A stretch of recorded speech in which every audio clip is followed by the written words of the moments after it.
ቻይና አዲስ የኤሌክትሪክ መኪና ወደ ገበያ አስገብታለች። በቻይና የኤሌክትሪክ መኪና ተአምራት እንደቀጠለ ነው።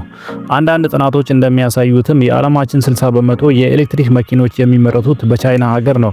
እንደዚሁም 80% ያክል የኤሌክትሪክ መኪኖች ባትሪዎች የሚመረቱት ከዛው ከቻይና ሀገር ነው። ሰላም የዴሊ ኢንፎ ቤተሰቦች እንዴት ናችሁ? በዛሬው መረጃችን በቅርቡ በቻይናው ዶንግፊንግ ሞተርስ ኮርፖሬሽን ተመርቶ ለገበያ የቀረበውን ዶንግፊንግ ስካይ EV01 የተሰኘውን የኤሌክትሪክ መኪና እንመለከታለን። በእርግጥ ይህ መኪና ከያዛቸው ፊቸሮች አንጻር ከአይዲ4ን ከመሳሰሉ የኤሌክትሪክ መኪኖች የሚነጻጸር ነው።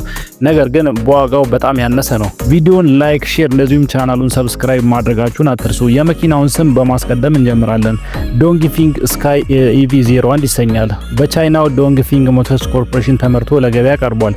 የመኪናውን ስፔሲፊኬሽን ስንመለከት ባትሪ ካፓሲቲውን አስቀድመን እንመልከት። ባትሪ ካፓሲቲውን ስንመለከት 61.2 ኪሎዋት ሃወር ባትሪ ካፓሲቲ አለው። በአንድ ጊዜ ፉል ቻርጅ የሚጓዘውን ኪሎ ሜትር ስንመለከት 530 ኪሎ ሜትር በአንድ ጊዜ ፉል ቻርጅ መጓዝ ይችላል። ፍጥነቱን ከ0 100 ኪሎ ሜትር ፐር ሃወር ለማድረስ 9.2 ሰከንድ ብቻ ነው የሚፈጅበት። የሚጠቀመውን የሞተር አይነት ስንመለከት በብዙ ዘንድ ተመራጭና ተወዳጅ የሆነውን ፐርማነንት ማግኔት ሲንክሮኔስ የተሰኘውን የሞተር አይነት ይጠቀማል።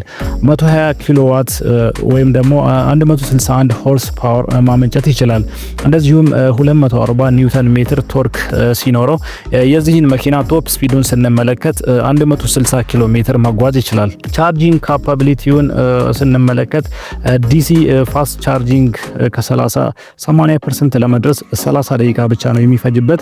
እንደዚሁም AC ወይም ስሎ ቻርጂንግን ከተጠቀማችሁ ደግሞ በ8 ሰዓት ውስጥ መሙላት ወይም ደግሞ ሊሞላላችሁ ይችላል ማለት ነው። ድራይቪንግ ታይፑን ስንመለከት ፍሮንት ዊል ነው። እንደዚሁም አንዳንድ የመኪናውን ዳይሜንሽኖች እንመለከት 4670 ሚሊ ሜትር ሌንግዝ አለው። እንደዚሁም 1900 ሚሊ ሜትር ዊድስ ይኖረዋል።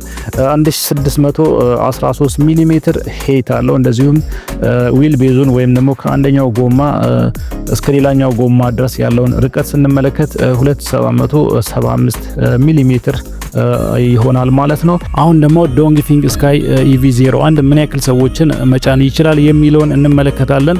ዶንግፊንግ ስካይ EV01 5 ሰዎችን በምቾት መጫን ወይም መያዝ ይችላል ማለት ነው። ስለዚህ 5 ሰው ሹፌሩን ጨምሮ 5 ሰው መያዝ ይችላል።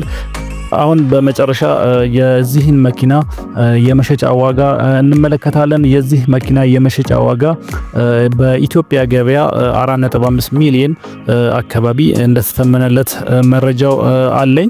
ስለዚህ ይህንን መኪና ለተለያዩ አገልግሎቶች ገዝታችሁ መጠቀም ትችላላችሁ። ለዛሬ ይዤላችሁ የመጣሁት ቪዲዮ ይህንን ይመስል ነበር። በቀጣይ በሌላ ጠቃሚ እንደዚሁም አስተማሪ መረጃዎች እመለሳለሁ። እስከዛው መልካም ጊዜ ይሁንላችሁ። ቪዲዮን ላይክ፣ ሼር እንደዚሁም ቻናሉን ሰብስክራይብ ማድረጋችሁን አትርሱ። መልካም ጊዜ ይሁንላችሁ።